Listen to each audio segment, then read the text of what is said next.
We've got 80, well,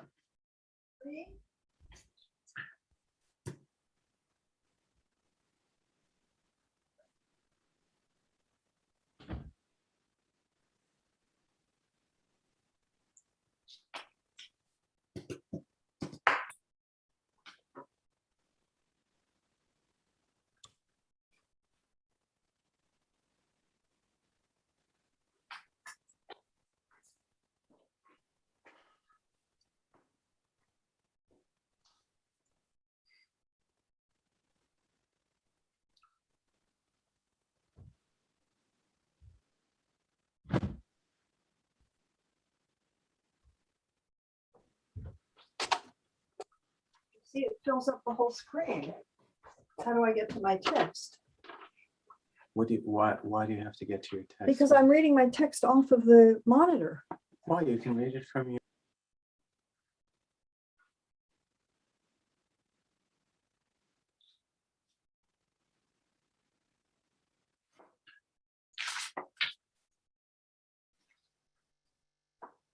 okay.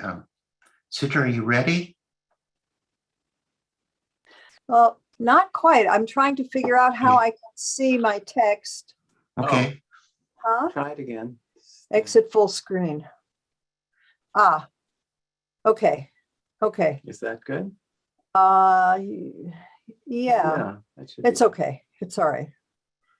Okay. Okay. All right. We're good. Okay, Thanks. I'll introduce you now. Good afternoon.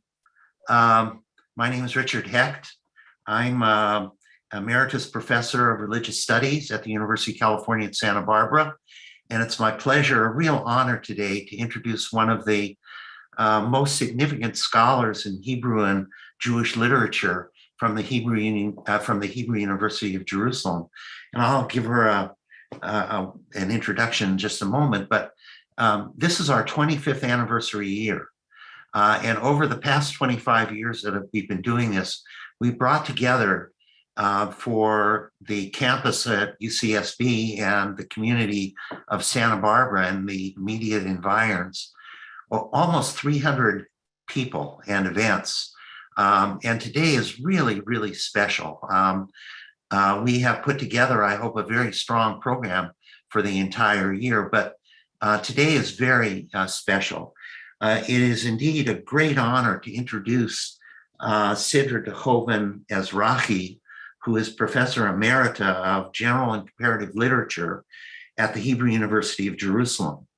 Professor Ezrahi has had an enormous impact in shaping 4 decades of students and scholars interested in literature who have read her work or have had the privilege of being in one of her classes or hearing her in scholarly conferences. Her many contributions to Jewish and Hebrew literature were confirmed in November of 2019 when the Hebrew Union College Jerusalem campus awarded her an honorary doctorate for her contributions to scholarship on Jewish and Hebrew literature. She is the author of many articles and chapters, 2 books in Hebrew, and her major books mark the trajectory of her research. In By Words Alone, The Holocaust in Literature, published by the University of Chicago Press in 1980, she examined the representation of the Holocaust in Jewish writers. Almost every chapter in that book, which is now 40 years old, marks and sets out new research areas. For example, the concentrationary realism and the landscape of death has been and continues to be cited in the canon of literary studies of the Holocaust. Her second major book, Booking Passage, Exile and Homecoming in the Modern Jewish Imagination, published by the University of California Press in the year 2000, explored how Jewish writers and Israeli authors who have been born outside the land thought about being displaced from it and wandering. There are stunning chapters in that book on Paul Celan, Dan Pagis, Aharon Appelfeld, I.B. Singer, and Philip Roth. And that brings us to her third book that we celebrate today with her Figuring Jerusalem, Politics and Poetics in the Sacred Center, which will be released by the University of Chicago in the month of February. And in this book, she explores when the Jewish imagination comes home to Jerusalem in writers like Shmuel Yosef Agnon and Yehuda Amichai. Thank you, Sidra, for allowing us to learn from you in your first presentation of your new book. We hope that those in attendance in this symposium will order a copy of the book at our local bookstore, Chaucer's. And to mark this occasion, the University of Chicago Press is offering a discount of 20% off the list price. If you are interested in that, please just write me and I will give you the information on how to order the book. So now let us welcome Professor Sidra Dekoven Ezrahi on How Shall We Sing the Lord's Song in the Greater Jerusalem.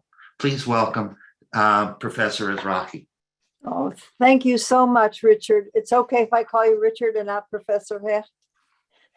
And you can talk, and you call me Sidra from now on, please. Okay. So first of all, can you all see the PowerPoint? I'm assuming that, that yes, you can see it.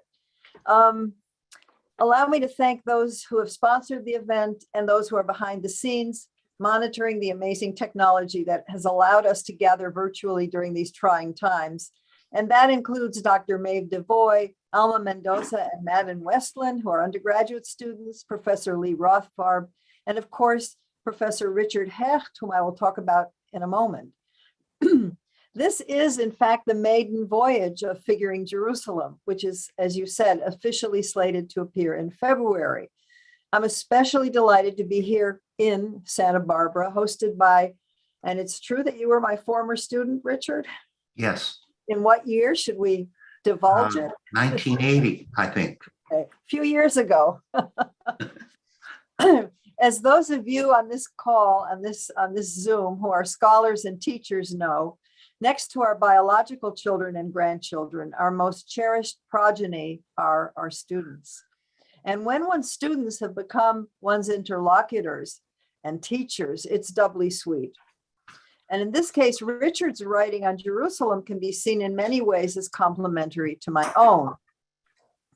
In 1996, it was also a few years ago, Richard and Roger Friedland wrote in their book, To Rule Jerusalem, that, and I quote, peoples who claim nationhood inhabit imaginary continents and literary fictions, while at the same time they live in and through real territories and histories shaped by the force of circumstance and state armies, school teachers, and tax collectors.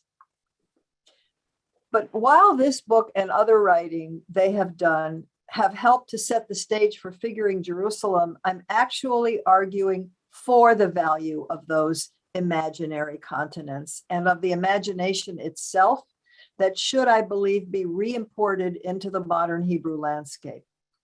Culminating in this book, I have embraced the existential and ethical value of the poetic images that kept us occupied at a distance for some 2,000 years while we were awaiting our return to the sacred.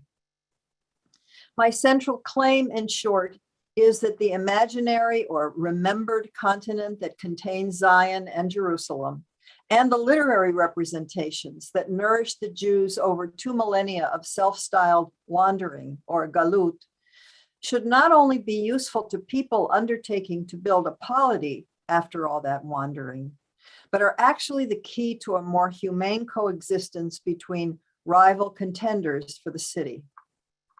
So it is not just memory that I am invoking side by side with history. And we all recall Yosef Chaim Yerushalmi's landmark book, Zachor, where he made the distinction between the two, and the journal History and Memory, which is still premised on that dichotomy. Such binary thinking between history and memory leaves out one major element, I submit, and that is poetry and the work of the imagination. It is neither history nor memory.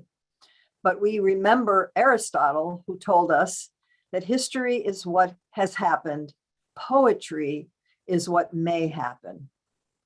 Of course, poetry can be and easily has been co-opted into collective memory. Think of the piyutim, or liturgical poems that have been incorporated into many holiday prayers. My argument stands on the independent power of poetry, of the many forms of the imagination that can corroborate or challenge the more ritualized, consensual attitudes and behaviors that are hardwired into the Jewish brain and soul. From my perspective, poetry, or the mimetic act, is the key to the Jewish genius in Galut, at a distance from the sacred. So instead of beginning with a synopsis of the book, which hopefully you'll be able to surmise by the end of my remarks, let me start by commenting on the title of this talk, which is also a demonstration of the power of the imagination as a political force, and how the same text can resonate so differently over time. So you can all see the first PowerPoint, yes? How shall we sing the Lord's song in Greater Jerusalem? The first thing you'll notice is the splicing of one of the most familiar and beloved of all Psalms, Psalm 137, Kuf Lamed Zayin, or Kalaz, as it's affectionately known among scholars, with contemporary Israeli politics. Greater Jerusalem refers, of course, to the so-called unification of the city after 1967, though the boundaries of the city are very much disputed among the different religious and ethnic national factions. Those are indeed the two poles of my argument. First, that politics in contemporary Jerusalem are both informed by and a product of ancient impulses and memories enshrined in ancient Hebrew texts. And secondly, that some of the most poetic or narratively complex biblical texts are often the most politically consequential, although we don't always pay attention to what they really say. Being habituated to these texts through rituals or practices of reading, we simply can't hear them. If I had an additional hour, I would elaborate on the complexities of that beloved Psalm 137, showing how our selective memories have blotted out the more incendiary passages. But here are some of the highlights, and I'd like to ask you, Madden, to turn you turned it to the right to PowerPoint to number 2, but don't move beyond that until I ask you, please. So what we'll remember are by Babylon's streams, there we sat, oh, we wept when we recalled Zion. On the poplars there we hung up our lyres, for our captors had asked of us words of song, and our plunderers rejoicing, sing us from Zion's song. We all remember the first part, or many of us do, the circumstances al Naharot Bavel, by the waters or by the rivers of Babylon. And those of you who attend synagogue regularly will remember the very mournful tune with which it is sung on Tisha B'Av, on the 9th of Av, when the destruction of the temples is commemorated. Al Naharot Bavel, Al Naharot Bavel, Sham Yashavnu Gam Bachinu B'Zachrenu Et Zion, etc. Now, we sing it very mournfully, but anybody who attended summer camp, I think for decades now, that was the high point of the summer, because we all that was the only holiday, so to speak, that fell. And we all learned how to keep very straight faces and not to break out in giggles while we were singing this very sad, psalm. To the right of your slide is the artist Ephraim Moshe Lillian's 1910 Art Nouveau rendition of the exile sitting and weeping by the rivers of Babylon. Can you see the whole thing? Because mine is a little obscure. Yes. You can see that. Okay. But now listen to this. Can we now have PowerPoint 3?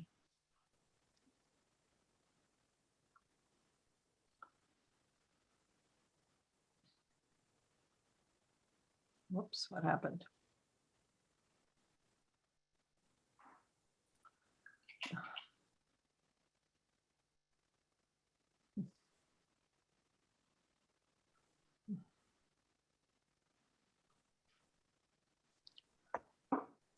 Are we having trouble bringing it up?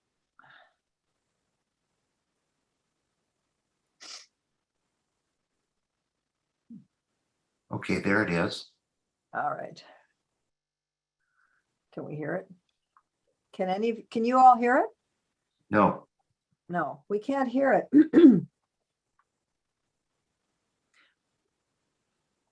We'll give it another minute, and if not, then I'll try to do a rendition, but I don't have their voices.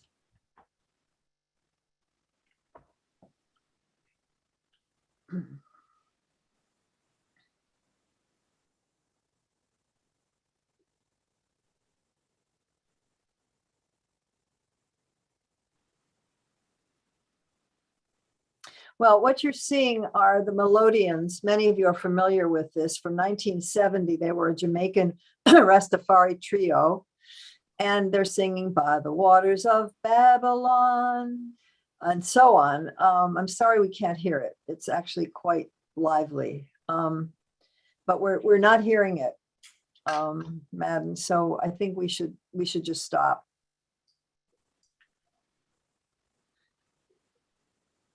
When you click on share screen, this will stop others sharing screen. What? Do you want to continue? Oops. Oh, what happened? No.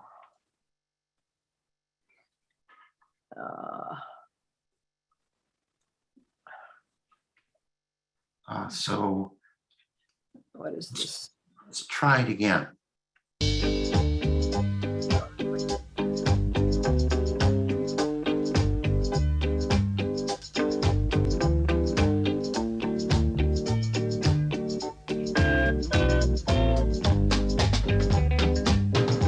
By the rivers of Babylon, where he sat down, and there he wept when he remembered Zion. 'Cause the wicked carried us away captivity, required from us a song. How can we sing King Alpha's song in a strange land? 'Cause the wicked carried us away captivity, required from us a song. How can we sing King Alpha's song in a strange land? Sing it aloud. Sing the song of freedom, sisters. Sing the song of freedom, brothers.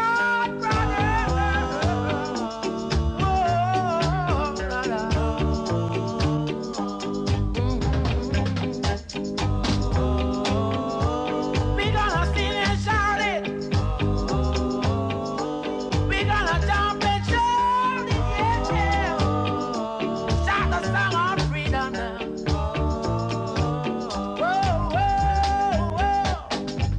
So let the words of our mouth and the meditation of our heart be acceptable in thy sight, override.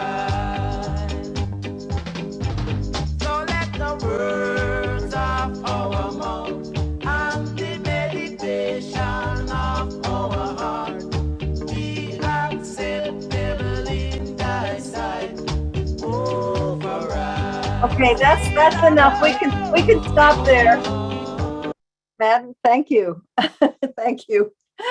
I think we're all going to sort of fly off into some outer space. They're splicing their a couple of psalms, and Babylon here is any government system that is unjust. So how is it possible to remember Zion in exile in such contradictory ways? Al Naharot Bavel, and then what we just heard. This was actually demonstrated 5 years ago at the Bible Lands Museum in Jerusalem, which had an exhibition entitled Al Naharot Bavel, by the waters of Babylon. The exhibition was, of course, very Zionist in its orientation. Babylon represented the diaspora generally and was depicted as a temporary way station en route back to the Holy Land. But one room of the exhibition displayed both an ancient scroll with the Babylonian Talmud, which is, of course, one of the pillars of diaspora Judaism, and also cuneiform tablets documenting transactions, business, domestic, etc., that took place during the initial period of the exile. An exile or diaspora that for many generations of Jews whose ancestors chose not to return to the Holy Land when in 538 BCE Cyrus made it possible to return, would last till the founding of the State of Israel. Back to the Bible Lands exhibition. What was revealing of the inconsistencies of a message that was overtly Zionist was that the music that was being piped into the room with the artifacts from the everyday life of the Jews in a city known as Al Yahudu was By the Rivers of Babylon in the Melodians rendition that we just heard. The other significant and memorable phrase from Psalm 137, verses 5 to 6, is the pledge to memory, which we all remember. If I forget thee, O Jerusalem, let my right hand forget its cunning. I didn't even put that on the PowerPoint because I think we all know it by heart. It is the pledge to collective and also personal memory, spoken at every Jewish wedding ceremony before the breaking of the glass. But there's another aspect to memory, the difference between selective memory and total recall. The last lines of the Psalm 137, which almost nobody recalls, no matter how many times we recited it, goes like this. Can I have the next PowerPoint, please? Recall, O Lord, the Edomites on the day of Jerusalem, saying, raise it to its foundation. Daughter of Babylon, the despoiler, happy who pays you back in kind for what you did to us. Happy who seizes and smashes your infants against the rock. I wonder how many of you watching today who know the psalm remember that this is how it ends. Here is Robert Alter's gloss on verses 7 to 9, which takes into account the disempowered circumstances of those who first uttered the curse. Quote, no moral justification can be offered for this notorious concluding line. All one can do is recall the background of outraged feeling that triggers the conclusion. The Babylonians have laid waste to Jerusalem, exiled much of its population, looted and massacred. The powerless captives ordered, perhaps mockingly, to sing their Zion songs, respond instead with a lament that is not really a song and ends with this blood-curdling curse pronounced on their captors, who fortunately do not understand the Hebrew in which it is pronounced. Still, many of us do understand the Hebrew. If total recall involves remembering and eventually acting upon the pledge to vengeance, then we and the Palestinians and Muslims and historically the Christians are doomed to remain in a vendetta till the end of time. I will return to Psalm 137 and its resonances a little later. This finally leads me to my book and its main claims. The primary texts that Jewish culture has internalized over thousands of years are the engines of action in modern Israel and modern Jerusalem. But memory, as we all know, is always selective, and politics are driven by very selective memory banks. The pledge to vengeance from Psalm 137 erupted at a few moments in modern Israeli history. After the Holocaust, when the Nokmim, the avengers, took it upon themselves to avenge Nazis and their collaborators, that's not something we can talk about now, but it's a very difficult chapter in modern Israeli history. And with the victory over Jerusalem in 1967, many forces that had been held in abeyance for centuries were released. Then, after Begin ascended to power in 1977, he reintroduced the language of ancient Jewish grievances cloaked in ancient paradigms. So the West Bank became referred to more commonly as Judea and Samaria. And the Palestinians became the most recent incarnation of Amalek, Israel's eternal enemy. So when we return, we will exact vengeance on our enemies who change their identity, but they are always Amalek, or for our purposes, Babylonians. The most significant appeal I want to make today is for a kind of literal reading of texts that have been read for so many generations through the allegorical lens, or as a template for repeated historical disasters. The power of our texts over centuries lies in selective interpretations and selective forgetting, followed by selective remembering. Why is the subtitle of my book Politics and Poetics in the Sacred Center? What is the connection between them? I hope to convince you that the biggest danger to our polity lies in having forgotten the power of our poetry, which must be retrieved for the sake of our political sanity and the future of our children, all the children of that wounded city. And I'm using a term that Karen Till uses. She talks about wounded cities in a very evocative way. One of the central arguments in figuring Jerusalem is this: after 2,000 years of pining for Jerusalem while surviving, at times flourishing, in the Bimkom, the substitute spaces of the world, in Babylon's precincts, after 2 millennia of indulging the mimetic or literary imagination, we have returned to a literalized imagination that, in its most extreme form, calls for real sacrifice, not just goats or sheep, after petitioning God in all the global spaces where the synagogue, the Mikdash Me'at, was located. Too many of us believe that we can only reach God where he lives, i.e., on the Temple Mount. Figuring Jerusalem has 2 main parts. First, an introduction that raises the subject of sacred space as it evolves in the Hebrew Bible. I think the most important insight in the Tanakh relates to the location or placement of God. A persistent question throughout is, does God dwell in a specific space, whether it is the Ohel Moed, the tent of meeting, or the burning bush, or the cleft of the rock, or finally the temple on Mount Moriah? Or does God's glory fill the universe? So the divine presence is as present in Santa Barbara or Wilmot, New Hampshire, as in Jerusalem. That's the question that I introduced the book with. Part 1 has 3 chapters that comprise what I call literary archaeology, an examination of classical Jewish texts and the way they have been, to my mind, misread or misappropriated. The first chapter is on the Akedah, Genesis 22, the binding of Isaac. The second is on the Song of Songs, and the third is on Maimonides' Rambam's Moreh HaNevochim, the Guide of the Perplexed. I will only give you some of the highlights just to whet your appetite, as I do hope you'll read the book.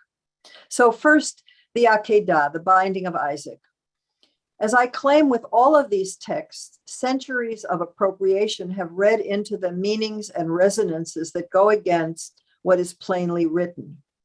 How many of us read the story of the binding of Isaac and don't remember that Isaac wasn't slaughtered? Here is Caravaggio's rendering from 1603. Can we have the next PowerPoint, please? The horror on Isaac's face is unmistakable. The implication is that Isaac is indeed about to be slaughtered. For Christians, Isaac's binding is the prequel to the crucifixion. It is usually referred to in Christian sources, including in the artistic renditions, as the sacrifice of Isaac, as you see this one is. And in turn, the Akedah appears as the topos for all the martyrdom of Jews throughout the ages. See the poem of Ephraim of Buna from the 12th century, for example, and Shalom Spiegel's wonderful essay written right after World War II, showing how the Akedah was misunderstood and misappropriated throughout the ages. In that spirit, I want to offer my own interpretation, and it comes from a literal reading of the biblical text. We all tend to forget, as I said, that he wasn't sacrificed. Maybe he forgot too. We'd call it PTSD. In figuring Jerusalem, I offer an interpretation that is both more accurate and more compassionate, and it's based on a close literal reading, which is also the most literary reading of this familiar text. I read the Akedah as a comedy in the most classical sense. The appearance of Deus ex machina, in this case the angel, to save the character at the last moment is what turns tragedy into comedy. Also, some form of the root word sachok, sadichet, kuf, appears 20 times in the 5 chapters surrounding the Akedah, Genesis 17 to 22. And Robert Alter taught us all to look for patterns in the narrative sections of the Hebrew Bible. So I count myself a pupil in this regard. If compassion is the other side of comedy, then I think that Rembrandt, several decades after Caravaggio, understood the profound meaning of this story in his Akedah, which is called The Sacrifice of Abraham. Can we have the next PowerPoint, please?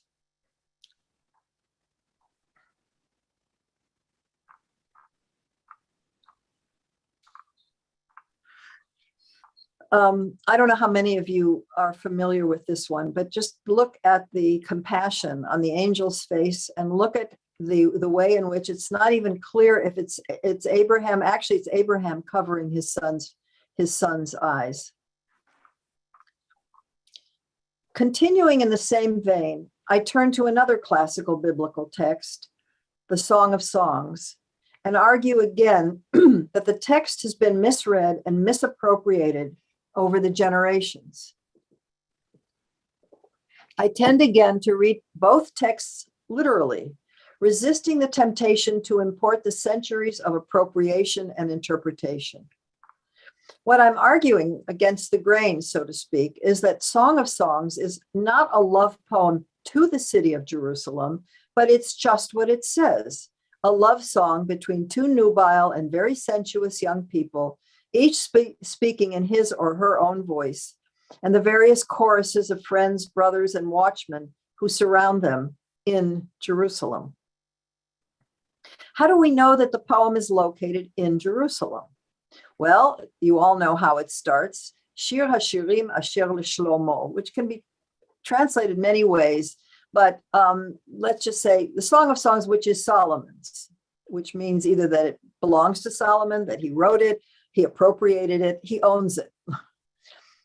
This places the entire text in the city that Solomon built and in which he reigned, his chief accomplishment being the temple that he built to the name of the Lord. And yet there is no mention in the entire text of Song of Songs of a temple or any other holy place. Shir HaShirim was probably composed over a long time, but codified around the 4th to the 3rd centuries BCE, when it's important to mention the second temple was still standing. So the rabbis had to work overtime to consecrate this text by reading it over the centuries as a love poem between God and Israel, or so claim the Christian exegetes as between Christ and his bride, the church. And we all remember that Rabbi Akiva gave a hechsher to the text and said, Song of Songs is the Holy of Holies. Shir HaShirim hu Kodesh Kodeshim. What the rabbinic imagination, like that of the early church fathers, did was to control and contain these verses so they could remain in the canon. Our task, having returned to this city, is, I believe, to reclaim its poetic and existential power, to help ourselves live in and love in Jerusalem without a temple or sacrifice. And this text is an example of the amazing power of poetry, of eros, of joy in nature and in love. Now, just a few words about the other chapters. The 3rd chapter is on the Rambam's Guide of the Perplexed, Moreh Nevochim, and the issue of sacred space. I'm going to state his very, very complex philosophical arguments very simply. Where does God dwell? Does God take up space? How can we describe God's attributes in our anthropomorphic language if God does not have a body, if God is not corporeal? It's a question that, as I've claimed, resonates throughout the Hebrew Bible. It's no less relevant now at a time of sporadic tension and violence on the Temple Mount than it was in the Iron Age, when the first temple was presumably standing, destroyed by the Babylonians, rebuilt, and finally destroyed by the Romans. In the 12th century, Maimonides was concerned with the anthropomorphic representations of God. But even more so, I submit, this text warns us against any spatial approximation of the divine. So again, standing at the Wailing Wall or even on the Temple Mount, one is no closer to God than anywhere else on earth. The second half of Figuring Jerusalem focuses on the two writers of Jerusalem, Shai Agnon and Yehuda Amichai. And I talk about the ways each of them approached the sacred center of the city they lived in and wrote about. But before I say a few words about Amichai, and I will talk about Agnon if there's time in the questions to elaborate, because I'm not really going to be saying much about him now, I want us to listen to another poet of Jerusalem, Leah Goldberg, who in 1955 evoked Psalm 137 as a question. Can we have the next PowerPoint, please? Sing us from the songs of Zion. How shall we sing a song of Zion in the land of Zion if we have not begun to listen? Ech nashir et shirei Tzion ve'od lo itchanu lishmoa. This was written in 1955. I want to spend the minutes that remain to me with Amichai and to return to our point of departure, again, Psalm 137 and Im Eshkachech Yerushalayim. Could I have the next PowerPoint, please? Now, I apologize that what you don't have are the stanza breaks, so I'll make a little gesture at the end of each verse. If I forget thee, Jerusalem, let my right forget. Let my right forget and my left remember. Let my left remember and your right close, and your mouth open near the gate. I shall remember Jerusalem and forget the forest. My love will remember, will open her gate, will close my window, will forget my right, will forget my left. If the west wind does not come, I'll never forgive the walls or the sea or myself. Should my right forget, my left shall forgive. I shall forget all water. I shall forget my mother. If I forget thee, Jerusalem, let my blood be forgotten. I shall touch your forehead, forget my own, my voice change for the second and last time to the most terrible of voices, or silence. This is from 1969. And I want to say a few words about this poem. It's spoken in the first person singular, like the pledge in Psalm 137. But the changes that Amichai makes to the original are very crucial, as his speaker's lover opens the gates to all comers while preserving privacy, closing the window in Jerusalem. We could spend hours talking about this poem, and if there are questions, I'm happy to come back to it. I just want to note all the personal references to the sea, to mother, to water, to your forehead, to the poet's changing voice. All these references that are never explained or elaborated, but create a private space in the most public city and the most public of Psalms. In addition to returning to these classical texts with new lenses, the challenge of the modern return to Jerusalem, especially after 1967, is to preserve the wisdom and ethical lessons acquired in exile, in Galut, to apply the wisdom of maturity and all the places we've sojourned to those childish games. Amichai invokes in another poem, he says, remember how we played hide and seek behind the Holy of Holies? The games that we played in a culture that sanctioned sacrifice and clung to the idea that God dwells in a specific house. That's child's play I think in Amichai's universe. For Amichai, it is the one-time human existence, the dash or the makaf between DOB and DOD, between the date of birth and the date of death.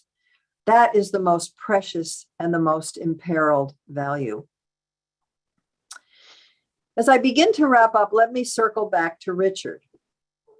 In 1998, Richard published with his co-author, Roger Friedland, an essay called The Symbol and the Stone, Jerusalem at the Millennium, in which they quoted from Mark Twain's amazing and prescient book from 1869, Innocents Abroad. If you've never read it, I highly recommend this work of a young and then fairly unknown writer who joined a group of pilgrims to holy shrines in Europe and the Holy Land.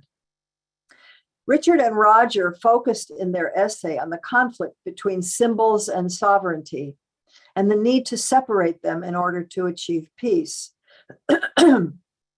My argument throughout this book and this little talk is that once we understand that our symbolic imagination can either animate or annihilate the chances for coexistence, we can recruit it for purposes of coexistence and compassion. So allow me to end my presentation with another reference to Innocents Abroad, which concludes the prologue to Figuring Jerusalem. Can I have the next PowerPoint, please? I wrote the last draft of this book during the coronavirus lockdown of the spring of 2020, when the plaza in front of the Wailing Wall was devoid of its usual crowds. Yet the empty space revealed a profound truth. As with all religious shrines, what has made this site holy is the procession of worshipers over the centuries who have desperately poured out their hearts and their prayers. It became sacred not because of the presence of divine grandeur, but by the accumulation of human pathos. No one put it better than Mark Twain in his irreverent version of One Pilgrim's Progress. Toward the end of Innocents Abroad, after visiting the Church of the Holy Sepulchre in Jerusalem, he allowed his Protestant American skepticism to fall away briefly in the face of the generations that have sanctified this place. Quote, "For 1,500 years, its shrines have been wet with the tears of pilgrims from the earth's remotest confines." Imagining the wall wailing in its loneliness provided me with a forlorn hope that we might yet learn something about how to heal the wounds at the center of our being, though that is not likely to happen in my lifetime. The final editing of Figuring Jerusalem was accompanied once again by the noise of war, as unrest in Sheikh Jarrah area of East Jerusalem bled into violence on, where else? The Temple Mount, Haram al-Sharif, which led to hostilities between Hamas in Gaza and the Israeli military. One of the saddest aspects of that war, which claimed hundreds of lives, and which Israel called euphemistically Shomer HaChomot, guardian of the walls, was the explosion of urban violence in the mixed Arab-Israeli cities inside Jerusalem. And as if to add poignancy to our gathering, just today, as many of you know, a suicide bomber dressed as a Haredi Jew attacked worshipers at the Wailing Wall, killing one and injuring 4 others. So even as we speak, it appears that the oldest fraternal rivalry in the monotheistic world shows no signs of abating, and that the world's most precious 37 acres of real estate may always remain the site of ultimate sacrifice. But I do want to end on a more hopeful note. So I will explain why I chose the cover of Figuring Jerusalem, which you can also see in this slide. This is The Wailing Wall by Menashe Kadishman. And I think that his rendering of the way of the wall with its splashes of color, and so you can see that the wall is the gray, you can see the stones behind in the background.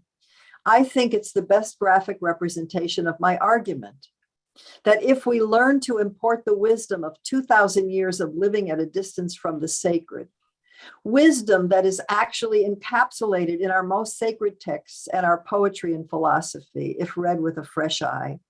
If, in addition to our tears, we cover the wall with the colors of our hope and our respect for the sanctity of all God's creatures, if we manage to distance ourselves from the sacred with poetry, with paint or music, and resist the centripetal pull of the sacred sacrificial center, well, then maybe we still have a chance. Thank you all for sharing.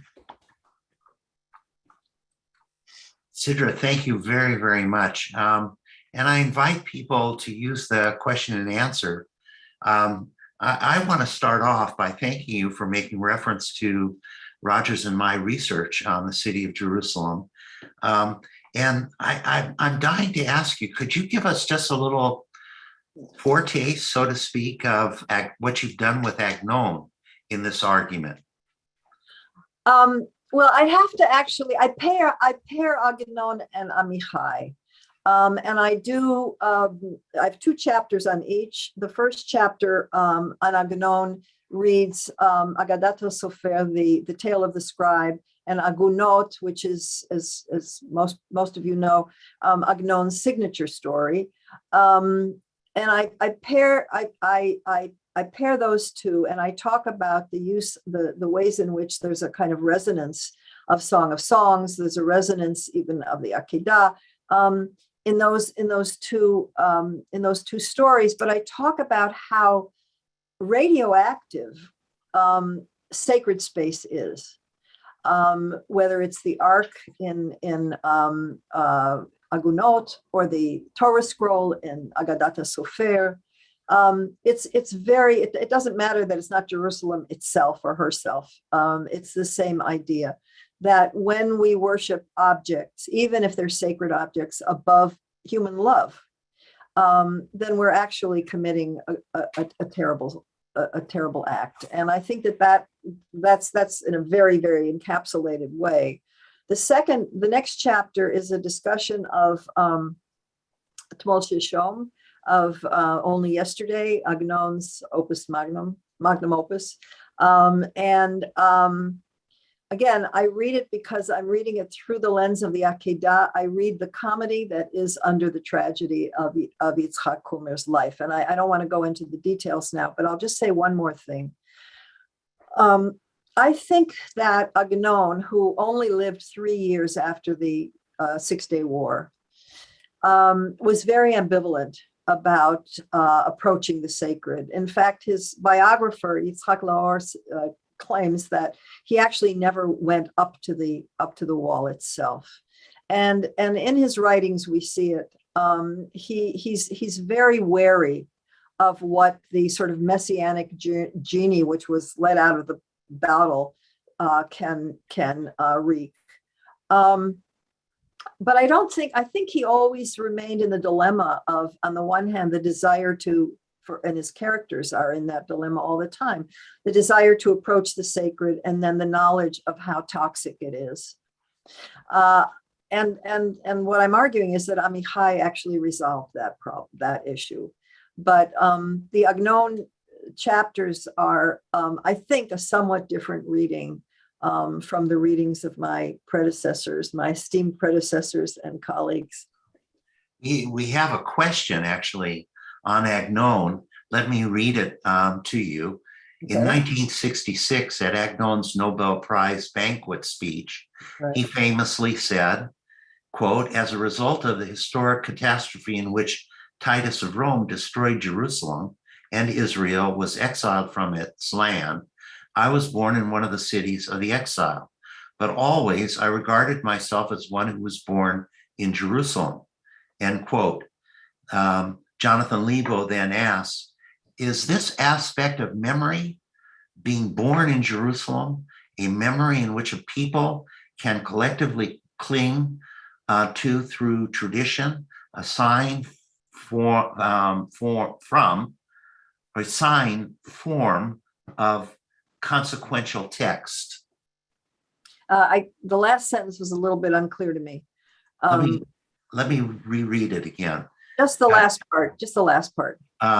Cling to through tradition, a sign form of consequential text. A sign, I think he means to say a sign from a consequential text. Okay, thank you, Jonathan. Let me try to respond as succinctly as I can, because we could have 3-hour discussion just on that on the Nobel Prize speech. First of all, Agnon was a Levite. and identifies himself as one of the Levi'im. And he envisions himself on the steps of the temple with the Levi'im, reciting the Psalms, etc. He claims that he wrote prose by default. And again, he goes into all kinds of reasons, but that he was meant to be a Levite reciting Psalms or writing poetry. It's part of a very carefully fashioned self-image that Agnon created over his life. And anyone who's read Agnon or studied Agnon knows this, including manipulating his own birthday to coincide with Tisha B'Av, and all kinds of other things.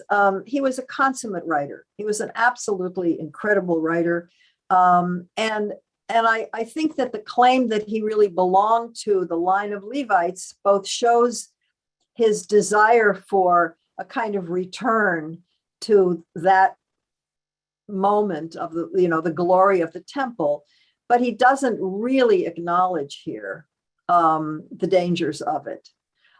You would assume when he starts that speech and he says, if it weren't for the catastrophe, you're assuming that he's going to talk about the Shoah, about the more recent catastrophe, but that's not what he's focused on.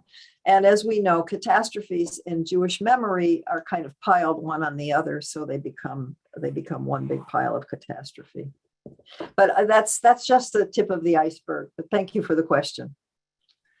We have another question from an anonymous attendee who writes as follows. Dear Professor Ezrahi, thank you for coming. You mention a fascinating point. God's glory fills the universe, and yet people look for this presence in a centralized locus, the Wailing Wall, the remaining wall of the Jewish Temple of Solomon. And yet we find that the politics of Jerusalem convey that several religions lay claim to the holy site as their own. How does a modern thinker sift through historical artifacts to determine to whom these holy sites belong to? Does God's glory belong to a single group? Is it something universal that can be assessed by all? Wow, that's the central question of my book, really. Thank you. I don't know who Anonymous is, but I really appreciate the question. At a much more sanguine time, Hussein and King Hussein and Yitzhak Rabin, both of them, Zichronam Livracha, made statements and they met and they made statements about the Temple Mount. And Hussein said very clearly, nobody owns the Temple Mount. It is God who presides over the Temple Mount. And if we could ever get back to that, some idea that, whether you call it God or Elohim or Hashem or Allah, or Christ, I mean, it's all the same idea. And the idea that you can confine the divine in any locus is actually disproven. That's what I'm trying to say. I actually go through the entire Hebrew Bible from the chapter in the Akedah, where God says, go to one of those hills in the land of Moriah and sacrifice your son. And then that becomes, and by the end of Chronicles 2, that was one of the vague place on one of those hills has already become Har HaMoriah, where Solomon has already built the temple on the very place where David had purchased Aravna's property, etc. And so the whole thing coalesces. But there's a really interesting exchange between King Solomon, between Solomon and God. Solomon says, I live in this beautiful house and there's nothing, you live in a tent. So I'm going to build you this beautiful house. And God's speech as it's represented to him is, no, this is the house. He doesn't say no, but he says, you've built the house to my name, Habayit al Shmi.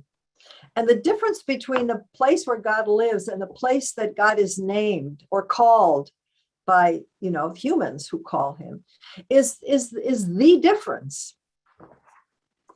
So thank you.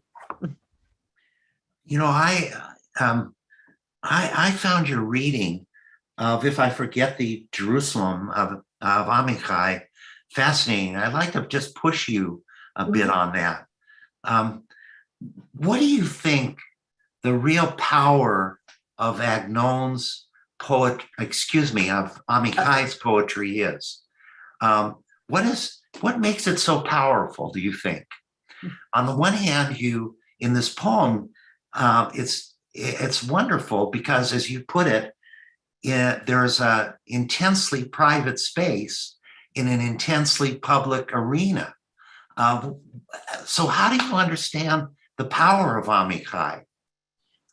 You just said it for me, Richard. Honestly, it's his ability to take the most public of pronouncements, and that's obviously not limited to this poem, and to appropriate them for private space. And when he does, he doesn't always let the reader know. That's what I was sort of hinting at. Exactly what does he mean? I mean, even if we were to parse this text from now till kingdom come, we wouldn't really know what he means by the mother or the sea or what those references are. And we're not meant to. In other words, there's a sense of privacy. What we do manage is to understand how this most public of poems can be appropriate, and this most public of cities can be appropriated as private space. But he really is our consummate poet. I mean, I think it was, again, Robert Alter who said, we haven't had a poet as great as Amichai since King David. And there really are some similarities. There are some other wonderful poets out there, and we're blessed with lots of young poets of Jerusalem, but I don't think any of them have the scope or the depth. We have another question that's come to my phone. Okay. So let me read this question to you. How can we read Akedat Yitzhak, the binding of Isaac, without the context of centuries and centuries of commentators on the text, which have pushed, in many cases, in the diametric opposite of what you argue? Thank you for that question. And that's really the chapter I write on the Akedah is my response to that question. I have had the experience at the Hebrew University of teaching the Akedah, and students who come from Haredi, ultra-Orthodox homes, to the most secular student who barely studied Tanakh in school. They simply can't rid themselves of the echoes of the commentaries on the Akedah. They simply are incapable of, because it's in their head. Something like that is true of Shir HaShirim, but much less so. The Akedah is so laden with layers of interpretation and appropriation that it's really, really, and of course of retellings like Ephraim of Bon. It's almost impossible, but that's my task. And I have some partners in this. Ilana Pardes wrote a beautiful book, The Biography of the Song of Songs. Hannah Kronfeld, down the road from you, is writing on a wonderful book on Song of Songs and on the female image of the land. And there's still a lot of work to be done, but the first work is a kind of archaeological work where we have to dig through the layers of interpretation until we get to the text, and we read the text like a fresh text. One of the people who I most resonate with, who's written about this, is Yair Zakovich, my colleague at the Hebrew University. He's written some wonderful books on Song of Songs.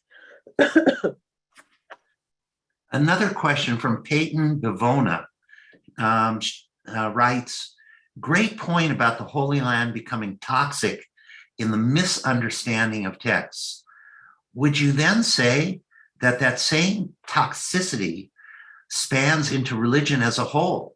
How far does hurtfulness of the misunderstanding and the misappropriation of texts extend?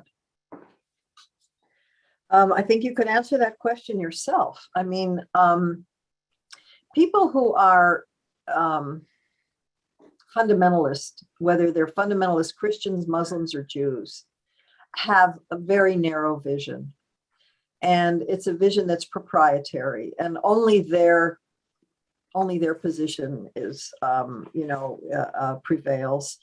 But this idea that someone has to own that property, that 130, whatever it is, acres, I mean, is insane. It really is. But more blood is going to be shed over that. And we didn't need more, as I say, we didn't need more than today as an example. Yeah. I know Okay. I know I haven't given a very full answer, but I mean, I think the question answers itself. Yeah. Here's another question. Verses in the Psalms describe God as a vengeful God, part of Wednesday's weekly remembrance of the liturgical song of the Levites. When we recall Israel's pledge towards vengeance upon the Nazis and the regime's collaborators, are adjectives, qualifiers such as God of vengeance, an attribute that lends the Jewish people a tradition of permission to avenge itself. So I think what you're asking is the fact that, as it were, we have God on our side, that any claims like at the end of Psalm 137, that we're going to come back and we're going to take revenge on whoever are the contemporary Babylonians at the time, is somehow ordained by God. I mean, that's one way that you could read these texts, and it's one way, and it's the way that they are being read. But obviously, there are other ways of reading the same texts, I think. I like Uri Alter's position about, why the end of Psalm 137 is so vengeful. It gives a certain sort of circumstantial explanation. But I think one of the things that I really wanted to emphasize, and I think the question also brings that out, if I were to ask, and I don't know how many people we have on the call at the moment, but if I were to ask those of you who are familiar with Psalm 137, how it ends, and I'm talking to people who are even maybe Hebrew scholars, and certainly, and know it in Hebrew as well as in English, and know it from all kinds of places. I suspect that very few would remember, what I mentioned, which is how it ends. We've repressed it. Yes. It's not something, but it's there. It's in our, DNA. We have another question that begins, and on this point, can you elaborate how Rambam, that's Moses Maimonides, deals with emotions that human authors ascribe to the omnipresent? It's a highly philosophical, theological question. It is, and I would advise you to read my chapter on. I am not a medieval philosophy scholar, so I was actually trespassing, and this chapter was a gesture to my beloved teacher, who is no longer with us, Alexander Altman from Brandeis. It was an unwritten graduate school paper, which I finally wrote how many decades later. Among other things, that's what he's concerned about. Maimonides is concerned about any description of God as being anthropomorphic, as ascribing, whether it's feelings or actions or, God's eyes, God's outstretched arms, God's whatever, how that affects the people who are reading it. And of course, Dibra Torah b'lishon b'nei Adam. That's the answer, that the Torah spoke in the language of human beings. That's the only way that we can apprehend it. And the Rambam said that the prophets who use that kind of language are themselves connected to the divine in a way that allows them to use that language. But we have to be very, very careful with it. And he goes into great detail about this language. But for me, the takeaway, and that was what I tried to say, is that God doesn't take up space. God doesn't have body. And that if you're on the Temple Mount, you're not any closer to God than if you're again, in Santa Barbara, California. And he as much as says he doesn't mention Santa Barbara, but he mentions places that are far away. There is no proximity or distance to or from God. I think we have one last question, Sidra, which is very interesting, I think. And this anonymous attendee writes, just to clarify, you raised the song with its awful ending as an example of freighted memory rather than what you mean by poetry, the poetic act, right? Well, what is the connection between poetry and memory? No, I think that poetry has its own force. And I think that certainly when I read the poetry of Song of Songs, I read a very different poetry. It's not the fact that it's poetry, it's the fact that it is appropriated in a particular way that can be that can actually be very, very lethal. I mean, words can kill, right? But as I say, this remains in our DNA, whether we actively remember it or not. So it's there for us to take it whenever it becomes available or whenever it becomes appropriate. And that's so it, you know, what I'm saying is that on the one hand, the power of poetry, on the other hand, the dangers of particularly of literalizing poetry. I think if we understand that poetry is an act of imagination, then we'll be a little bit more humble in how much we literalize it. Well, Sidra, I think we've come to the end of our discussion with you, and this has been extraordinarily rich. I'm looking over my notes, and I have so many additional questions to ask you that I can't wait to finish the book. I think it's going to be a book that answers many questions that we've had about the relationship between memory and history and poetry around this extraordinary city of Jerusalem. Well, I hope it'll raise more questions than it answers. That's always good, yes. But we're really grateful, Sidra, and to have this opportunity to learn from you. Thank you very much. Thank you all for coming. Thank you And so much. I hope to see you in Jerusalem. Thank you very much. Coming. Thank you so Bye-bye. much. Bye.